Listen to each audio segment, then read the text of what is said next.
Good day mga ka-sounds, welcome back na naman sa ating panibagong video ngayon. Sa mga hindi pa nakilala sa atin, ako pala sa video. Sa mga ka-sounds, bali wala tayo ditong sound check at saka sound equipment. Bali yung ipapakita ko lamang sa inyo dito sa ating video is yung isang cordless na grinder dito. So yung brand nito is Tanzu. Bali nakuha ko ito sa TikTok. So kung gusto niyo palang mag-avail nito, punta lamang kayo sa ating TikTok account sa Battle Paupa Sound System.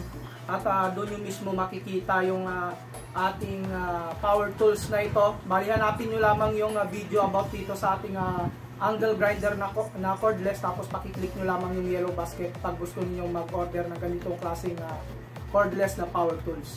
So sa video natin na ito, related pa naman ito sa ating sound system na topic dito sa ating YouTube channel or Facebook page man yan. Kasi nga ginagamit ito sa paggawa ng soundbox. So malaking tulong ito pag gumagawa tayo ng soundbox dito. Napakaganda niyang gamitin, kagaya ng yung pag-sanding or pagpulido sa mga plywood natin pag once na meron tayong tatanggalin dito ng mga plywood na exist dito. So ngayon bali bubuksan natin. Nagamit ko na yung ating cordless na ito. Bali matagal na ito sa akin, siguro nasa 2 weeks na yung ating angle grinder na ito. Sulit na sulit yung nagastos natin dito sa ating angle grinder na cordless. So ngayon buksan natin ito, ipakita ko sa inyo yung laman ng ating angle grinder dito na yung brand is Tanzu. So mga sounds, ito bali buksan na natin dito yung ating box na ito. So makikita nyo, ito yung laman niya. Nagamit ko na yung mga freebie niya dito sa ating cordless grinder. Kasi nung nakaraan yung ating mid-high dito, pinadaanan ko kasi nga medyo may mga exist na mga masilya sa ating box na yon. So ito yung ating Tanzu angle grinder. Ito mismo yung kanyang grinder mga idol. Yan. Kung makikita ninyo, napakaganda ng pagkagawa nito. Hindi ko alam kung original na brand talaga yung ganitong klaseng angle grinder. So, bali, ngayon ko lang din nakita yung ating Tanzu dito na cordless angle grinder na ito. So, yan siya, no? Tapos yung nakuha ko dito is meron na siyang dalawang battery dito. Yan, makikita nyo, 15 cells ito. Yung ibig sabihin pala ng 15 dito is 15 na battery yung nakahilera dito. So, meron din silang 10 cells. So, dalawa yan. Bali ito naman yung mga freebie niya, yung pang bopping, tapos yung ganitong klase no, yung pang grind ito ito siya sa bakal. Tapos meron siyang 5 kasamang cutting disc dito na free. So ito yung kanyang mga cutting disc. So isang pangliha rin ata ito. Yan, nagamit ko na rin yan. Ito yung ginamit ko. Tapos yung pangkat sa tiles ata ito. Tapos yung blade niya para sa plywood. Sa pang-sanding niya naman, meron siyang kasamang 5 liha dito. Pero yung isa nagamit ko na. Tapos ito yung kanyang kinakabit sa grinder natin. Ayan.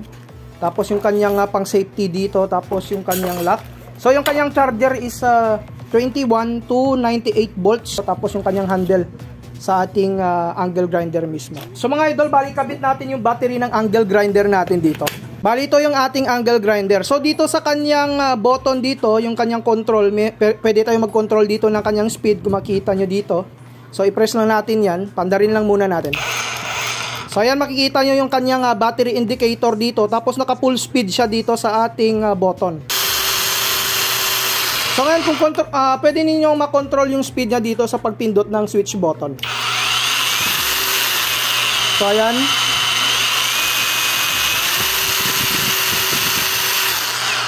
Ganyan kaganda yung ating Tanzu dito na cordless angle grinder. Ngayon subukan natin na i-cut. Gamitin natin yung blade niya sa pag-cut ng kahoy or kawayan. Bali kinabit ko dito yung kanyang safety mga idol, no? Para pag once na tumalsik yung blade, hindi tayo matamaan. So ayan mga idol, nakakabit na yung ating blade para dito sa pangputol ng kahoy dito. So maghanap ako dito ng kawayan para subukan natin naputulin. Subukan natin naputulin dito yung kawayan. So ito siya, no? Naka full speed tayo dito sa ating angle grinder.